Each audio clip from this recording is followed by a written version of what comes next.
This is the story of the Flintstones in Viva Rock Vegas. It's all about how Fred and Barney met Wilma and Betty. You can read along on your slab. Just be sure to turn the rocks when you hear Fred's twinkle toes sound like this. Now, let's head back to the Stone Age and see how it all began. In the town of Bedrock, a young caveman named Fred Flintstone was taking his Bronto Crane Academy test. Perched on a huge dinosaur, Fred nervously moved one boulder after another. His best friend Barney Rubble cheered him on. Way to go, Fred! Finally, the examiner gave Fred his score. Flintstone, you passed! Yeah, it! Fred was so excited he let go of the controls. The boulder fell on the examiner.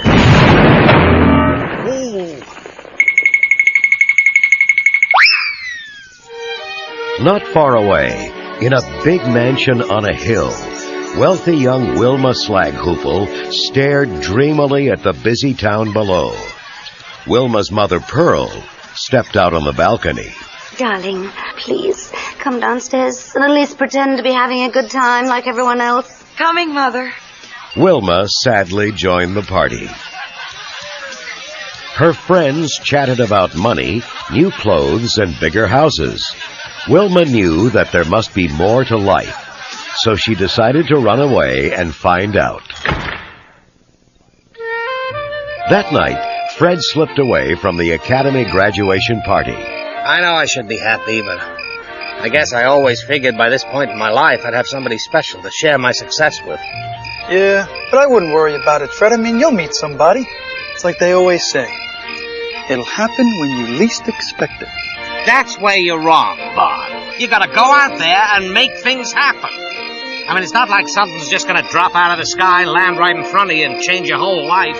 At that moment, something dropped out of the sky. It was a spaceship making a crash landing.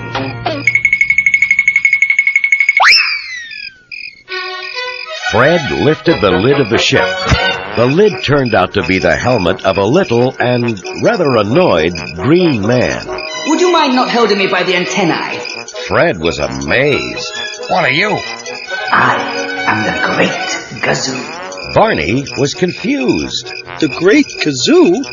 Gazoo. I come from a planet too far for you to fathom and a civilization too advanced for you to comprehend. I'll bet we get wishes. Fred's eyes widened. Yeah, Barney's right. Let's get this started. What do we have to rub? Clearly, this was not going to be an easy mission for Gazoo. Now look here. I am not some sort of friendly cartoon genie. I don't do funny voices, I don't sing catchy songs, and I do not possess a magic carpet for your big bloated behinds to float upon. I am here to observe your species' mating rituals. Okay, dum-dums?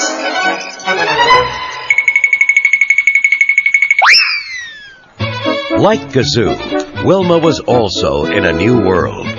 Far from her big house on the hill, she wandered through Bedrock like a child on Christmas morning.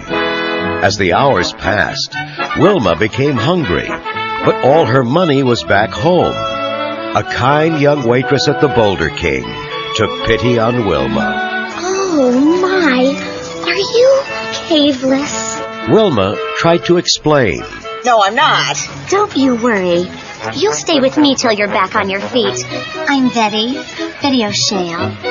Soon, Wilma was working with Betty at the Boulder King, though she needed lots of skating practice.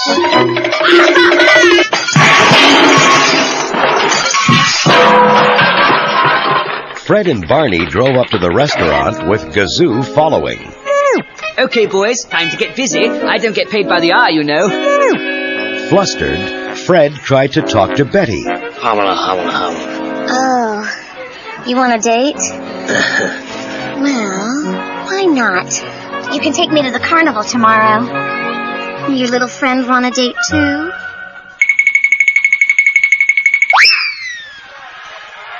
The next day, Fred and Betty took Barney and Wilma to the Bedrock Carnival. Betty giggled with delight.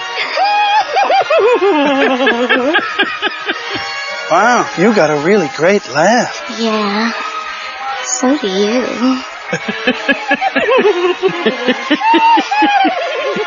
Hey, do you like Bronto coasters? Their dates gone, Fred and Wilma found themselves alone together. So what do you want to do first? Soon they were having a ball at the dunking booth. The test of strength.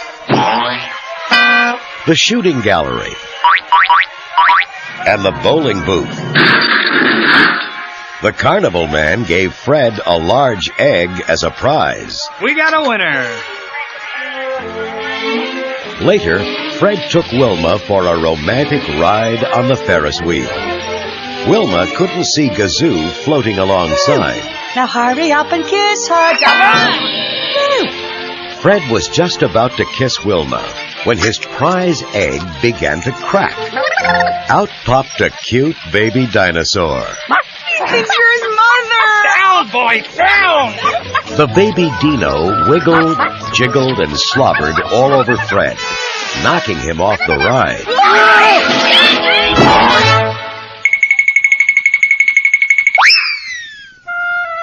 Many happy dates came and went. Then one day, Wilma and Betty were at home when Pearl barged in. Wilma, is that you? What is this place? Mother, how did you find me? We'll discuss everything on the way home. Come on. I am home, Mother. And I'm happier than I have ever been in my life. Fine, Wilma. You've broken my heart. But I will not allow you to do the same thing to your dear bridal father. Oh, darling, he misses you so much. And if you're not home on Sunday to celebrate his birthday... I'll come home for his birthday party, but just for the party. If I can bring my new friends with me. The day of the party, Betty, Fred, and Barney were stunned to see where Wilma really lived. This is terrible. I can't give her this measly ring. Look at her house. To make matters worse, Pearl invited one of Wilma's old boyfriends. I'm Chip Rockefeller, of the Mesozoic Rockefellers. I'm Fred Flintstone of the Fredozoic Flintstone Stones. All the guests at the party were rude to Wilma's friends, except the befuddled but kindly Colonel Slaghoople, who gave Wilma a gift. These were your great-great-grandmothers. Wilma put the beautiful strand of pearls around her neck. They're beautiful. Yes. Whatever you decide to do, I want you to know something. Your daddy will always love you. When everyone was seated for dinner, Fred proposed a toast. At first, I felt a little uncomfortable. Much the same way as you would if you would have stumbled into one of my lodge meetings. The Loyal Order of the Water Buffaloes. Pearl gasped as Fred and Barney did their lodge salute. Wacka wacka wee! Fred's speech was stopped short when Dino came barreling through the doors. No, Dino, fast! Fred's warning was too late. Dino leapt onto the table and scattered the whole dinner all over everyone.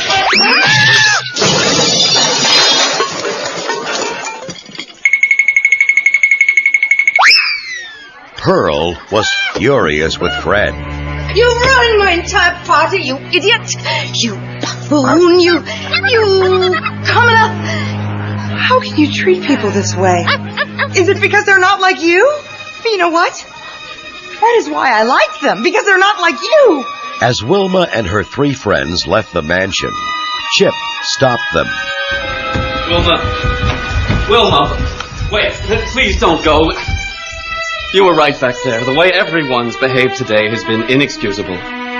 Congratulations, Flintstone. I really mean that. The better man won. And just to show that there are no hard feelings, I'd like to invite the four of you to the opening of my new casino in Rock Vegas. Soon they were all flying to Rock Vegas aboard Chip's private jet. The stay at the Stardust Hotel in Rock Vegas got off to a wonderful start. Fred couldn't believe his fantastic luck at the gaming tables. Yabba dabba do! Look at all these clams, Bon. Fred! Don't do it. That's how my uncle the gambler lost everything. Actually, Chip was fixing the games to trick Fred, who kept spending more clams.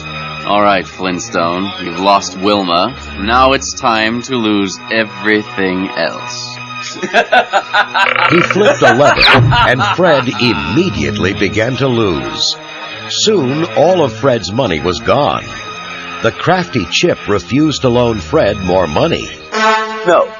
No chance, no way, no how. Do you know how much you owe already? 1,400,000 clams. It's going to be a real shame when Wilma finds out what a loser her new boyfriend really is. Of course, she doesn't have to find out. Fred finally figured out Chip's sneaky trick. Wait a minute. You had this planned all along. Suddenly, Chip sounded the hotel alarm.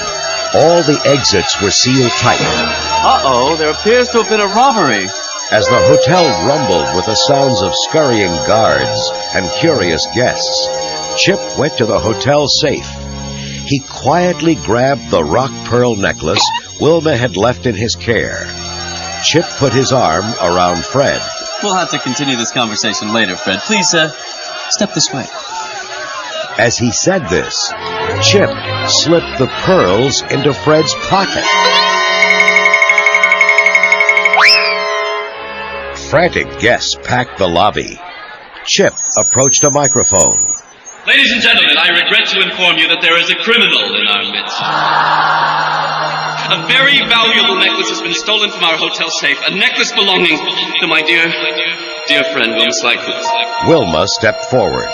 My pearls? I know exactly who stole Wilma's pearls. A desperate man drowning in gambling debts. Lowlife!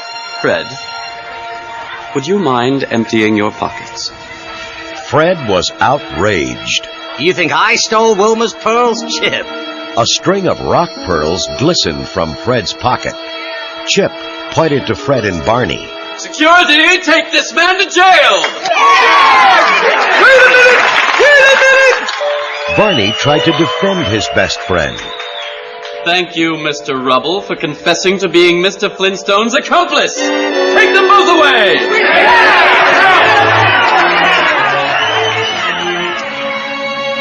Fred and Barney soon found themselves pacing back and forth in a tiny jail cell. I miss Betty. I know, Bon. I'd do anything to see Wilma again. We'd be with him right now if I hadn't been so stupid. Fred was near tears when a certain little green man appeared. Gazoo! Oh boy, are you a sight for sore eyes. You gotta get us out. Oh, I wish I could. I really do. So you're just gonna let this happen? Barney started sniffling too. Without thinking, he walked between the bars and out of the jail cell to get some tissues. Barney, you can fit through the bars. I can? I guess I should have tried that earlier, huh? Come on, get the keys. Barney froze. A guard had spotted him. Then Gazoo sneezed, Achoo! and a heavy shelf magically fell on the guard, knocking him out cold. They're looking for us, Bon. They got guards everywhere. Well, what are we gonna do, Fred? Fred led Barney backstage in the hotel theater. Moments later, the guards passed by without noticing the boys. They were dressed as showgirls. The curtain went up as Fred and Barney struggled to dance along with a chorus line. The guards caught on. It's them! Let's get them! They chased Fred and Barney up the catwalk, but Fred and Barney grabbed a vine and swung out of sight. A rock concert starring Mick Jagger and the Stones was starting as Chip tried to propose to Wilma. But Wilma wasn't really listening. She couldn't believe who was swaying and swiveling on stage. After singing their favorite love song, Fred got down on one knee. Wilma Slaghoople, I can't give you diamonds, fast cars, and fancy houses. All I can give you is just plain old Fred Flintstone from Bedrock. And all the love in my heart. Will you, Ma? Fred just couldn't get the words out. Instantly, Gazoo appeared, gave Fred a swift kick, and disappeared. Wilma, will you marry me? Wilma smiled sweetly at Fred. Yes. Fred gave her a big hug.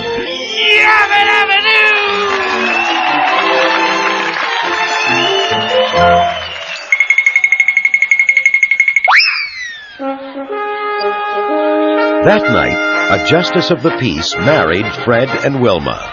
Betty and Barney hugged, knowing they would be next. Gazoo, are you crying? No, of course not, Dum-Dum. No, I'm simply overcome with information. You see, I finally understand your complex mating rituals. All the emotions, all this love. And I've come to the conclusion that I'll never meet anybody. Dino gave Gazoo a big sloppy kiss. You're very sweet, but believe me, it would never work out.